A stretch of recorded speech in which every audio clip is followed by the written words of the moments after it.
लेकिन जो breast milk jaundice है वो माँ के दूध में कुछ ऐसे कंपोनेंट्स होते हैं, कुछ ऐसे तत्व होते हैं जिसकी वजह से वो जॉन्डिस होता है। बच्चे का लक्षण होगा उस टाइम कि बच्चा बहुत रोएगा, वो चुप नहीं हो रहा है, इतना रो रहा है, और वो साइक्लिंग मूवमेंट करेगा, बिल्कुल ऐसे हाथ ऐसे करेगा, पैर को ही ऐसे करेगा, ओरल स्मैकिंग करेगा, लगेगा मुंह चला रहा है, दूध पी रहा है। तो ये सब ना जो कन्वर्जन बोलते हैं आम भाषा में, जिसको झटका बोलते हैं, उसके लक्षण न्यूबॉर्न में यानी जो नवजात शिशु होते हैं उनमें जॉन्डिस का जो कारण होता है कि उनका लीवर इमैच्योर होता है, और जो आरबीसी का लाइफ स्पैन होता है, मतलब उसका जो जिंदगी होता है आरबीसी सेल्स का, वो कम होता है। तो वो टूटता है, तो हेमोग्लोबिन जब टूटता है तो दो पार्ट में टूट के एक बिलिरुबिन बनता है, तो वो बिलिरुबिन का लेवल बढ़ते चला जाता है, और जिसकी वजह से जॉन्डिस हो जाता है।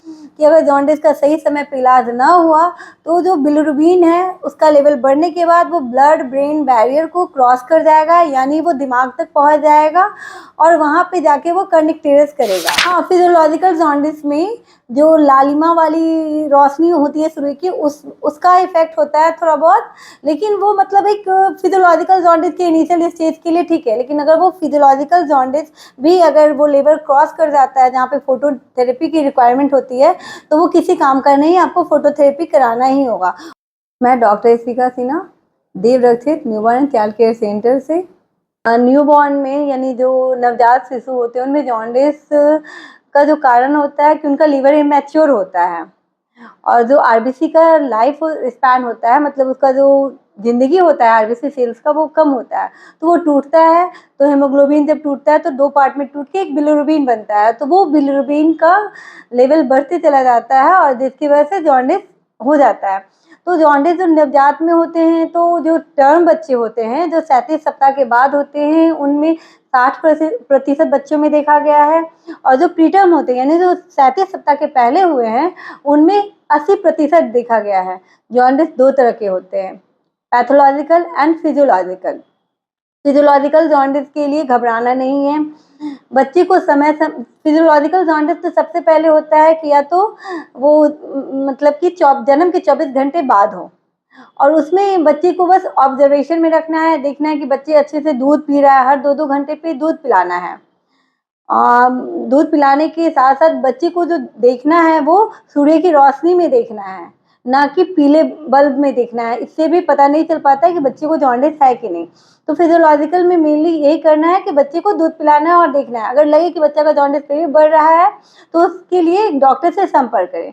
लेकिन जो पैथोलॉजिकल जॉन्डिस होती है उसमें या तो बच्चे को जन्म के 24 घंटे के भीतर ही जॉन्डिस हो जाएगा, या फिर 14 दिन के बाद।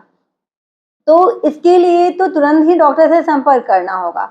तो जो पैथोलॉजिकल जॉन्डिस का कुछ कारण होता है, या तो फिर हाइपोथायराइडिज्म हो सकता है, फिर ABO and RH इनकॉम्पैटिबिलिटी। ABO and RH इनकॉम्पैटिबिलिटी में होता है कि माँ अगर ओ पॉजिटिव है, बच्चा ए और बी ग्रुप का है, तो बच्चे को जॉन्डिस होने की संभावना है।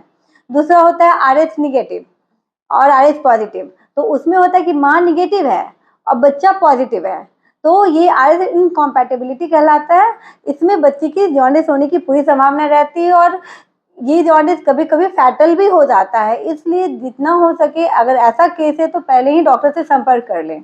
जॉन्डिस हो जाने के बाद बच्चे को मतलब वो सुस्त पड़ सकते हैं, दूध पीना छोड़ सकते हैं, तो ये सब चीज़ ना हो इसलिए जो जॉन्डिस का एक लेवल होता है कि जनरली 10 के नीचे न्यूबॉर्न में जॉन्डिस होता है, तो उसके लिए कुछ नहीं करना है, घर पे रखना है, और हर 2-2 घंटे के अंतराल पे माँ को चाहिए कि वो बच्चे को फीड कराते रहे, क्योंकि अगर बच्चा भूखा रहेगा तो इंटेरोहेपेटिक सर्कुलेशन होता है, जिसकी वजह से जॉन्डिस का लेवल बिलिरुबिन का लेवल बढ़ता चला जाएगा, तो उसको रोकना है। लेकिन अगर ये लेवल 10 से ज़्यादा हो गया तो हम लोग अधिकतर 12 से 13 तक ऑब्जर्वेशन में ही रखते हैं, लेकिन फिर भी होता है कि उसका लेवल बढ़ रहा है, धीरे धीरे ग्रेजुअली वो इंक्रीज कर रहा है, तो इसके लिए चाहिए कि उसको फोटोथेरेपी की ज़रूरत हो। ज़रूरी नहीं है कि पैथोलॉजिकल केस में फोटोथेरेपी ही चाहिए, नहीं, फिजियोलॉजिकल केसेस में भी फोटोथेरेपी की नीड हो जाती है। तो इसलिए पहले तो ये जानना है कि किस लेवल पे आने के बाद मुझे ट्रीटमेंट करना है। तो जो मेनली जॉन्डिस जो बच्चे में होते हैं, सबसे पहला ट्रीटमेंट फोटोथेरेपी होता है। कभी कभी जैसे एबीओ इनकॉम्पेटिबिलिटी या आरएस इनकॉम्पेटिबिलिटी के केसेस में ना एक्सचेंज ट्रांसफ्यूजन का भी जरूरत पड़ता है, जहाँ पे हम लोग ब्लड एक्सचेंज ट्रांसफ्यूज करते हैं। तो डिपेंड करता है कि बच्चों का जो बिलिरुबिन का लेवल है वो कितना है। जितना कम रहेगा, अगर किसी का 13-14 है तो मुझे 10 के नीचे लाना है उसको। तो 24 से 36 घंटा काफ़ी है, इतना में बच्चे का जॉन्डिस ठीक हो जाता है। लेकिन अगर जॉन्डिस का लेवल जितना ज़्यादा बढ़ते चला जाएगा, उसके लिए फोटोथेरेपी की रिक्वायरमेंट उतनी बढ़ती चली जाती है। फिर एक लेवल ऐसा आता है जहाँ पे जाके हमें एक्सचेंज ट्रांसफ्यूजन करना पड़ता है। सर, बच्चों को जॉन्डिस हो जाती है तो किसी दूसरे के सलाह पे बच्चों को जो है सूर्य की किरण दिखाई जाती है, तो ये क्या मतलब सहायक है उसमें? हाँ, फिजियोलॉजिकल जॉन्डिस में जो लालिमा वाली रोशनी होती है सूर्य की, उसका इफेक्ट होता है थोड़ा बहुत। लेकिन वो मतलब एक फिजियोलॉजिकल जॉन्डिस के इनिशियल स्टेज के लिए ठीक है। लेकिन अगर वो फिजियोलॉजिकल जॉन्डिस भी अगर वो लेवल क्रॉस कर जाता है जहाँ पे फोटोथेरेपी की रिक्वायरमेंट होती है, तो वो किसी काम का नहीं, आपको फोटोथेरेपी कराना ही होगा। और इसका इलाज फोटोथेरेपी ही है, first line of treatment phototherapy. अगर वो लेवल और बढ़ गया बिलिरुबिन का, तब आपको इसके लिए डबल वॉल्यूम एक्सचेंज ट्रांसफ्यूजन कराना पड़ेगा। जॉन्डिस को लेकर कुछ मिथ्या भी है। जो बच्ची को जॉन्डिस हुई है वो माँ के खान पान से कोई भी संबंध नहीं है। जैसा कि मैंने वीडियो के शुरू में ही बताया है कि जो बच्ची को जॉन्डिस हुई है उसका लिवर इमैच्योर होने की वजह से हुआ है। तो जैसे जैसे लिवर मैच्योर होगा वो खुद पे ही ठीक हो जाएगा। तो ये माँ के खान पान से कोई भी संबंध नहीं है। गांव में तो अभी भी लोगों में ये है कि माँ को जुकाम हो गया है, ठंडा पानी से नहा लिए इसलिए बच्चे को जुकाम हो गया। नहीं, माँ के दूध से बच्चे को जुकाम नहीं हुआ है।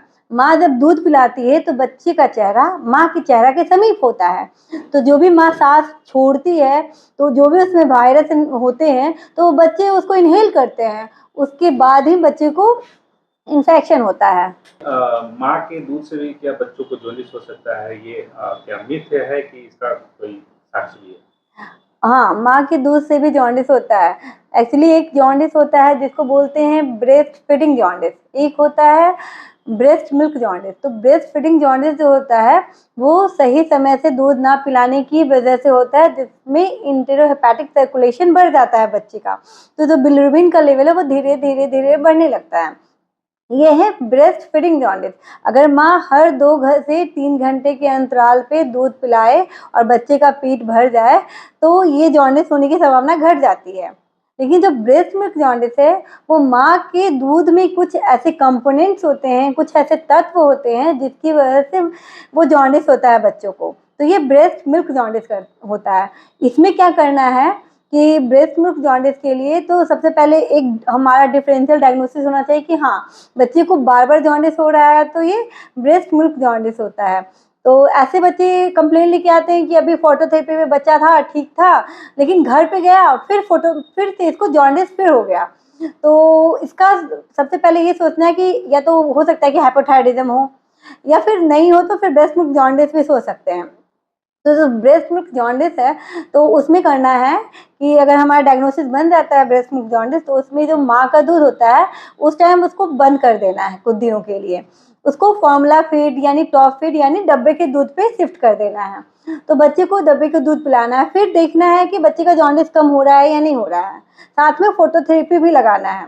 तो अगर ये सब करने के बाद जॉन्डिस कम हो रहा है तो मतलब कि हम सही सोच रहे हैं। फिर उसके बाद बहुत दिनों के लिए नहीं बंद करना है, कुछ दिन बंद करके देखिए, फिर बीच में ही डब्बे के दूध के साथ साथ कभी कभी कुछ अंतराल पे माँ का दूध भी पिलाने के लिए बोलना है। इसी बीच में माँ अपना दूध भी पिलाना शुरू करेगी। फिर एक ऐसा समय आएगा कि वो डब्बे के दूध से कम्प्लीटली माँ के दूध पे भी शिफ्ट हो जाएगा और उसको दोबारा जॉन्डिस नहीं होगा। तो इसमें कुछ समय लगता है, कभी कभी 1 से 2 महीने भी लग जाते हैं। तो इसके लिए भी बहुत घबराना नहीं है, बस समझदारी से काम लेना है कि अगर जॉन्डिस का सही समय पे इलाज ना हुआ तो जो बिलिरुबिन है उसका लेवल बढ़ने के बाद वो ब्लड ब्रेन बैरियर को क्रॉस कर जाएगा, यानी वो दिमाग तक पहुंच जाएगा और वहाँ पे जाके वो कर्निक्टेरस करेगा, जिसकी वजह से बिलिरुबिन इनकेफेलोपैथी काउज करेगा।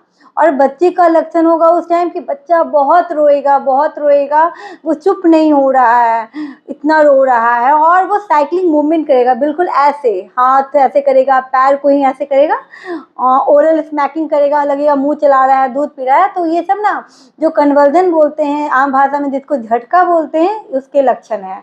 तो इसीलिए जितना संभव हो सके, जितनी जल्दी हो सके, बच्चे को जॉन्डिस के लिए डॉक्टर के पास ले जाएं।